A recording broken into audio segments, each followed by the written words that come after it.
Good morning, everyone. Now we're entering the period of the 3 weeks between the 17th of Tammuz and the 9th of Av, called Ben HaMetzarim. Right? Now, the certain stringencies that start applying during the 3 weeks, that we'll try to go a little bit through them. One of the first things that I feel are the first stringencies of Ben HaMetzarim that you should learn is listening to music. Because Baruch Hashem, here in our shul, we got a DJ Avram, we have a lot of songs.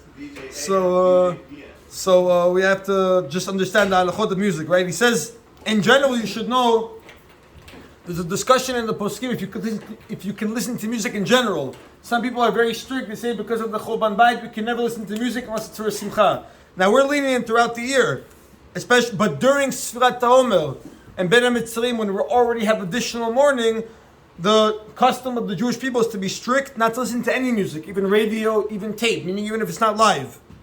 The only time we're going to be lenient to listen to music if it's a simchat mitzvah in its time, meaning a brit milah fell out on that day, a pidyon ben on that day, a bar mitzvah on that day, meaning you didn't push it, you didn't wait till Ben HaMetzarim to have a party, right? It fell out on that siyum masechet. Any of these things, a person's allowed to play music then.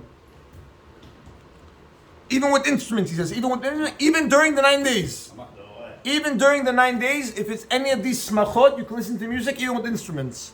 However, he writes, obviously, if a person cannot plan. If a person has the bleed, and he says, you know what, I have the bleed today, and I'm going to make the party doing Ben HaMetzarim, that already we don't do that. The Shira B'Pei, he says, obviously, if a person wants to verbally sing, meaning there's no instruments, it's just a cappella. If you want to sing, it's mutar doing Ben HaMetzarim, especially if it's singing tefillot or singing Torah. However, dancing, he writes like this. Asur la'asot rikudim u'mechulot b'mei Ben HaMetzarim. He says, we don't clap, we don't dance during Ben HaMetzarim. Right? Between the 17th of Tammuz and the 9th of Av. Even with no music. People they're dancing in the spirit, right? He says, we do not do it.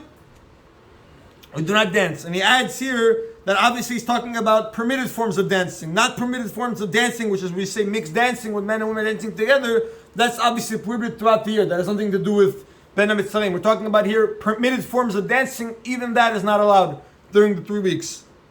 Now, let's say somebody's job requires playing music. He's a musician. Clarinet.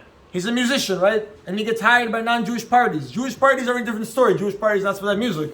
But if he gets hired for non-Jewish parties or people that aren't religious, he's a musician for non-Jews, right? He can continue until Shavuot Shechalbo, which doesn't apply this year. So basically he can work all the way through Tisha B'Av.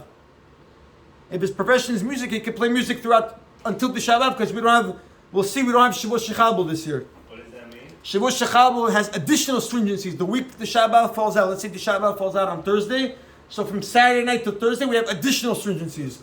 No hot showers, no laundry, no haircuts. But this year, since it falls out on Sunday, we don't have Shavuot Shechalbo. So we're going to be able to take hot showers, we could do laundry, we can get haircuts. Sfaradim, Ashkenazim are strict. Ulam, he says, let's say you're a musician, but a Jew hires you. Then he says you should prohibit it from Shiva Asar B'Tammuz until Tet B'Av. He says, even if those Jews that hired you are not religious Jews, still he says you're not allowed to do it. Why? Because you are causing them to sin by making them listen to musical instruments during these days. So even if they choose to go out and hire you, you have to tell them, no, I'm sorry, I cannot do it for you. It's the 3 weeks, I don't play music for Jews. I'm sorry, you're allowed to get married. Yes, Sudat Chatan V'Kala, then you can play music.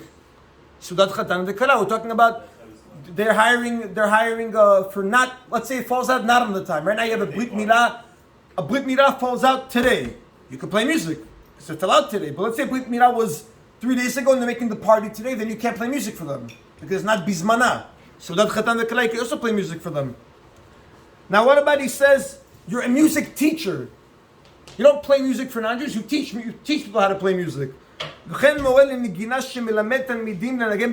Likewise, a music teacher who teaches students how to play, and he's going to lose money, obviously, if they paid him for a certain amount of classes, he's going to have to return that money. He says he can continue again until Shavuot Shechalbo, which doesn't apply this year, so straight till Tisha B'Av. He says, even though it's allowed from Rosh Chodesh and on, the person should try to be strict not to do it, yeah. What about a student? His student practicing? Musical student. practicing, you're saying. Yeah, no, yeah. What loss does he have? No loss. Doesn't have a loss. I know for sure I saw by Chol For the HaMoed, parents, it might be a loss. for they're losing money, practice after. I saw by Chol HaMoed, very interesting. Chol HaMoed, you know, you're not allowed to do melacha, that's not necessary. So they spoke about the poskim driving classes. Can a person take driving classes on Chol HaMoed? So they say it's not allowed. Because it's not the tzorich. You can always postpone your driving classes till afterwards. What are you losing? You're not losing anything. What, you're losing experience? 3-4 days of driving classes doesn't give you experience, doesn't make or break it. Maybe if you have a test right after the Chag ends. But in general, what are they losing? Fine. He says like this. You have a lot of times when you call on the phone, you have and they put you on hold. The music. They put you on hold, right? He says, or elevator music. Any sur shmiat mangina or shir b'amtana b'telephone, right? When you're waiting on the phone, they put you on hold and they're playing music. You don't have to. People, they go like, they take their phone out, they go like this.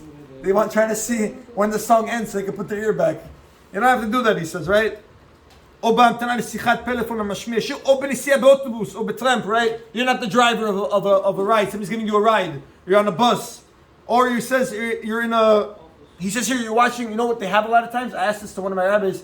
Today when they make shirim, they make clips, right? They put background music. So I asked the rabbi, he said it's not a problem, right? He said same thing here. או שמיעת מנגינה מתנגנת על רקע סרט, right? In the background of you're watching like a production type of thing, right? And they have music in the background. It's also not an issue, he says. Why? Because what's the svab listening to music? If it's not l'shem shmiat shir, I'm not looking at, and that's why it's important. My goal is not to listen to the music. I didn't call this person on the phone knowing he's going to put me on hold and I can finally listen to a song. I called somebody to put me on hold, right? I'm not doing it for the music, he says. Then he says there's no prohibition. That's why he says, by the way, a person wants to listen to music for working out. They asked me this during Sfirat Omer. A person wants to work out and he has to listen to music. He says that he doesn't see an issue with it. He says it's mutar. And why? Because the purpose of this music is not for simcha. I'm not doing it for enjoyment. I'm doing it because that's how I work out. That's my push. Also, a person who's driving late at night or early in the morning, he's falling asleep, and the only way to wake him up is to put loud music, also loud. Because you're not doing it for simcha. You're doing it so you don't fall asleep. Right? The whole prohibition is if you're doing it for the purpose of happiness, because we're not supposed to be happy. But when you're waiting on hold, when you go into a supermarket, when you're listening to background music, or when you're working out or driving, that's not for simcha. Those are things that you're doing to, either it's there already or it's to keep you awake.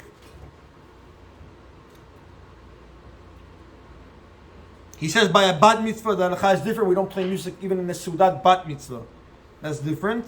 Also, he writes that, let's say you're making a charity event, right, during the 3 weeks to collect money for yeshivot. We still don't play music with instruments.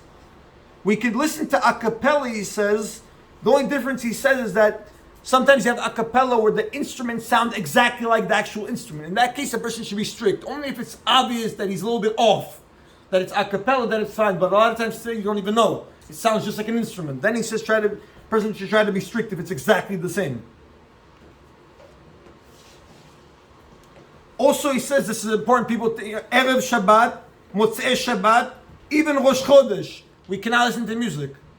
Even if it's Erev Shabbat, even if it's Motzei Shabbat, even on Rosh Chodesh Av, when we're allowed to have meat, you cannot listen to music, he says. Even though someone are permitted after Chatzot and Erev Shabbat, he says, we're not lenient. We prohibit it.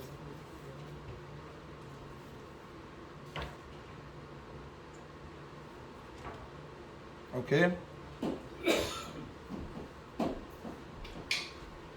Okay, last halacha, he says that you have a lot of times you have camp or you have a daycare where they play music part of their activities with children. Without the music, he says you can't really function properly because kids are just going to sit there walking around with nothing. I guess in daycares they usually play music to stimulate them. He says that's allowed also because again that's part of the. He says back then the Mishnah Berurah speaks about they used to have people who pulled the boats or they pulled the animals. They used to play music because it would make them work quicker.